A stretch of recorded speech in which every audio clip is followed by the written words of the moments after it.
long, Ben? No, I don't need it. Just let me know if I go too long.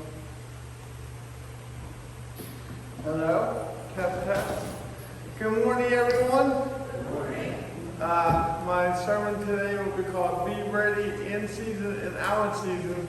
And I was a living example of that because Paul would text me 5 minutes before church saying, "Are you coming?" I was in my pajamas. I was not coming. I thought we had a weekend off on my preaching schedule, so today's going to be a test to see if I am ready in season and out of season. So if you have a Bible, we're going to be in First Peter chapter 3.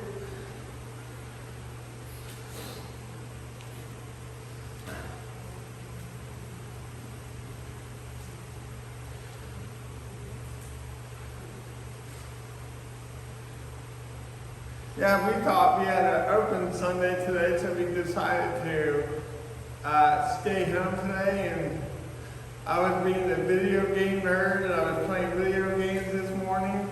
And I come running up and say, "Hey, babe, get ready. We're going to go preach." So at least you'll know. I feel like the Ghostbusters. Who are you going to call? So back in my early 20s, when I was a guest preacher, before I was a full-time pastor, I used to say I was the backup quarterback of pastors. A church would call me, say their pastor had off or was sick. So down in Washington for a long time, I was known as the backup quarterback. So I have experience. So our text today, we are going to start with verse 13 out of First Peter. And it says this: "Now who is there to harm you if you are zealous for what is good?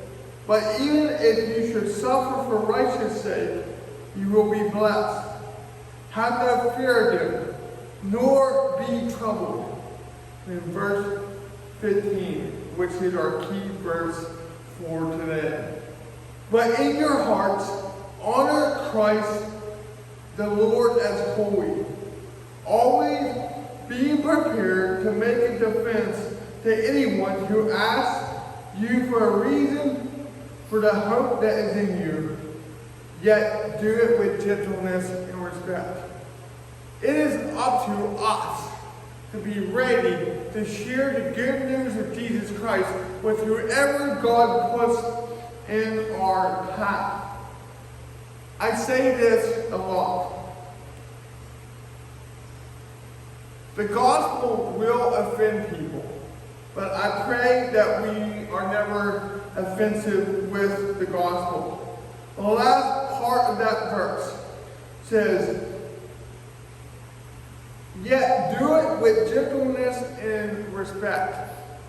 The last couple weeks on the world scale, we have seen people do things that are offensive to God on the world stage. And sadly, Christians have responded like the world: eye for an eye, tooth for a tooth, hate for hate. Last week when I talked to you guys about the radical love of Jesus, this is how we need to respond. We need to tell people this truth of who Jesus is, but we have to reflect who he is when we do it. When you're sharing the good news with somebody, we need to remember the beginning part of verse 15. You yourself need to know who Jesus is to you. Honor him first as Lord. Neutrality is a myth. You cannot go to someone and say, "Okay, I'm going to pretend God's not real, and I'm going to try to prove God's will by your worldview." No. You as the Christian, you as the hand and feet of Jesus, needs to know in your heart of hearts that Jesus is Lord, that he is your Savior, that he's your treasure, that he's your reward, he's all that you're living for. But in your hearts, honor Christ the Lord as holy. If you've been paying attention to world events, people are not shy in sharing their worldview, right? They'll tell you in a heartbeat what they think of Christianity. Why do you think, with all the religions in the world, Christianity is the one that is open to be mocked? They're not mocking Muhammad at the opening ceremonies of the Olympics, are they? Why? Because if they mocked Muhammad, Paris would have been burned down. Right? Why do they mock Christianity? Because he's true. Because Jesus is truth. Because the Bible tells us in Romans 1, no man is without excuse. Because God has plainly made himself, he has made himself real to us by what was made. So you can look at creation and see the fingerprints of a creator. That is in every human being. But for those whose hearts have been opened up to see who Jesus is, that's you and me, we have to make him our everything. He has to be real to us if he's ever going to be real to those looking around us.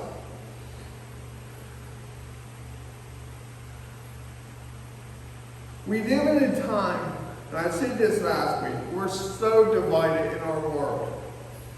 Left, right, blue, red. But us as Christians, we preach a better king and a better kingdom. No matter what happens in a couple months on November 5th, Jesus will always be king. No matter who becomes president, Jesus is king forever. He's our hope. He's the only hope for this nation, for this world. He's the only hope for a better tomorrow. But it starts with us. Do we believe this? Do we believe that Jesus is Lord? Do we honor him as Lord? But in your hearts, honor Christ the Lord as holy. And always be prepared to make a defense to anyone who asks you for a reason for the hope that is in you. Why do we believe in Jesus? C.S. Lewis once said, you either believe that Jesus is Lord, liar, or lunatic. Those are the only options. But thankfully, Jesus proved himself by his resurrection to be the Lord. So if he is the truth, if he is the light, if he is the way, the only way that mankind can be reconciled to God, why are we keeping it to ourselves?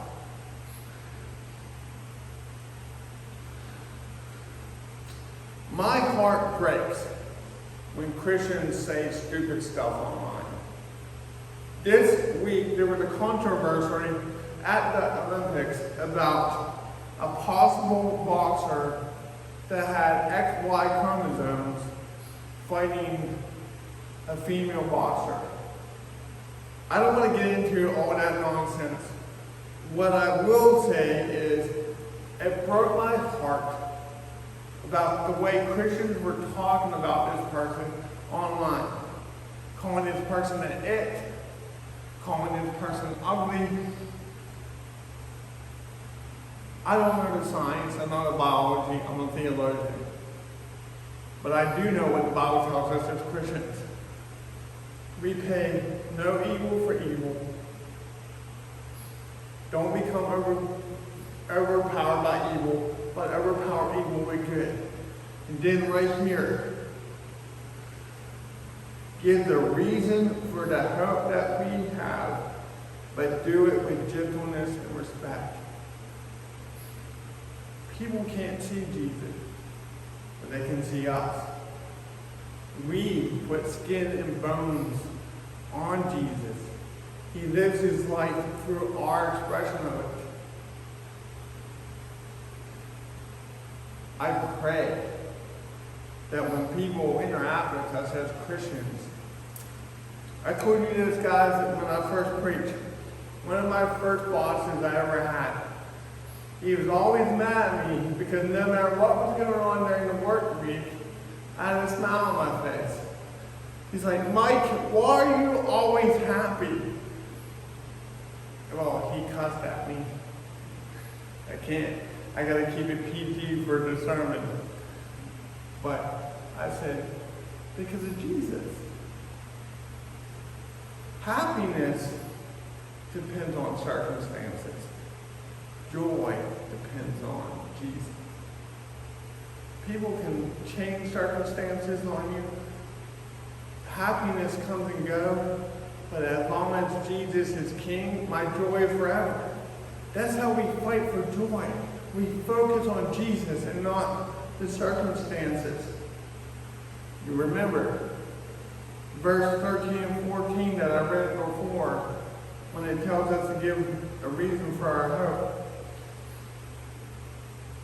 Now, who is there to harm you if you are zealous for what is good? But even if you should suffer for righteousness' sake, you will be blessed. Have no fear of them, nor be troubled. Listen, guys.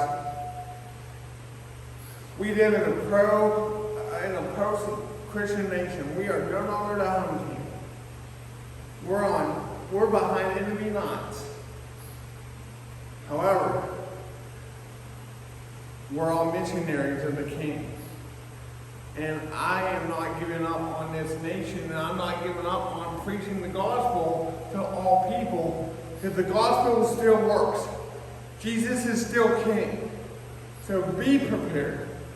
This week, God will have people come into your life, whether it's a coworker, a family member, a friend, and they are going to need a word about Jesus from you. It's going to happen. So be ready. How am I doing on time? Where am I? 12 minutes. 12 minutes. A 12-minute sermon, not bad for not having any prep time, right? If you ask a pastor, does he have a sermon ready? I'm going to say yes. We all have one in our back pocket just in case. Just in case, but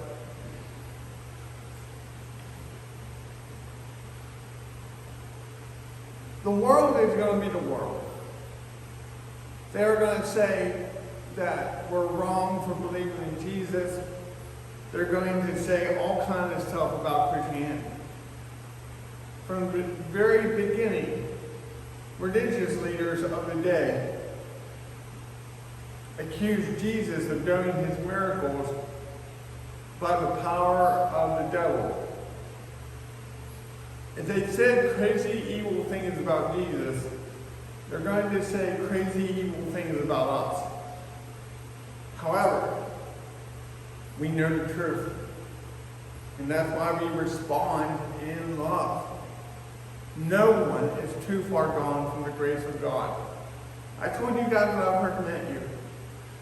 When I come into a church and I see empty seats, I don't get discouraged. And you shouldn't either. Because these empty seats are opportunities. These empty seats are a single mom or a single dad, someone going through divorce, someone going through drug addiction and recovery. The world is ready to hear the good news of Jesus. People want hope, real hope. Why do you think people fall for political ideologies? Why do you think people get identity from voting and stuff like that? I always say this. I saw this quote, and it cracks me up, and it's so true. Has the donkey and elephant let you down? Then turn to the lamb. Our hope is in no earthly person. None. Well, I tell people, yes, vote your biblical convictions. Yes. But do not get identity, do not lose your hope or joy if the election don't turn out the way you thought it was. Because guess who knew how it was going to turn out?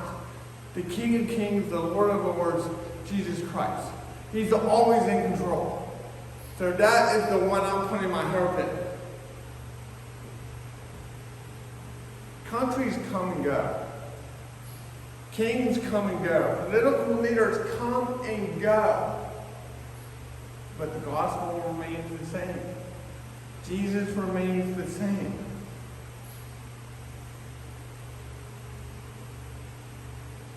Back in 2016, I got in trouble. I was a young pastor, and our church was a polling place. So candidates would come in the middle of the night and put their campaign signs all on our church yard.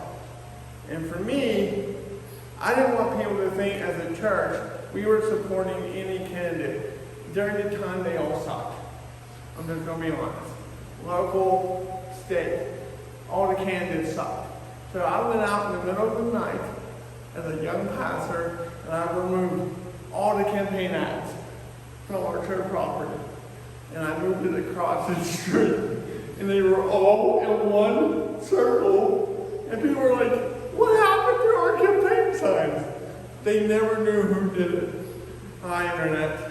So, but the thing is, I did that because I want people to know, no matter who you are, if you're coming to this church, you're going to hear Christ. Christ is Lord, Christ is King. That needs to be our stance as Christians. Could you imagine back in the day, walking with Jesus as a disciple, and someone had like a Caesar 2024 shirt on or something like that? What are you talking about? You say you know the King of Kings. You say he's the Messiah. You say he's Lord. You say he's your everything. But you let lesser things become your idols? Guys, ever since I've been voting when I was 18, going back to the year 2000 when I was able to vote, every 4 years they tell us the same garbage. This is the most important election of our lifetime. Guys, I'm 43. I've been hearing that every election. They all can't be the most important election. They can't. But every election year, they try to divide us. Left, right, red, blue, far right, far left.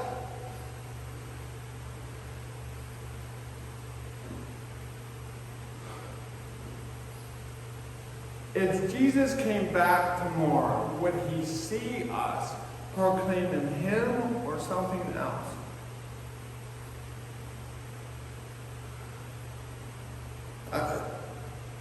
I had a young man that was running for something. I don't even know what he was running for. And he wanted to use Sunday morning to introduce himself to our community. I said, fine, you can share your testimony, you can talk about Jesus, but it became a mini campaign rally. And in that moment, as a young preacher, I told myself, I will never use my pulpit again to promote politics. Any man who stands up here should know Christ and make Christ known. We are in a day and age where people don't know Jesus. They don't know what he did on the cross for them. It's up to us, guys. We are ambassadors of Christ. So be ready in season and out of season. And all that God's word be the last thing you hear from me today. And I promise I'll shut up. I always say, when God gives you something to say, you say it, and you shut up. Verse 15. But in your hearts, honor Christ the Lord as holy, always being prepared to make a defense to anyone who asks you for a reason for the hope that is in you. Yet do it with gentleness and respect. Jesus is still on the throne, saints. And that means as long as Jesus is on the throne, he's not done with us as a church. Nothing is by accident. Not us meeting, not me being here today. So be on fire for Jesus in your day-to-day. I don't care what you're going through. Today we come together to worship as the church. When you leave these walls, you get out there and you be the church. The end. Sermon over. I'm drowning up here in my clothes. That's why we gotta wrap it up. I'm gonna get electrocuted from the plane.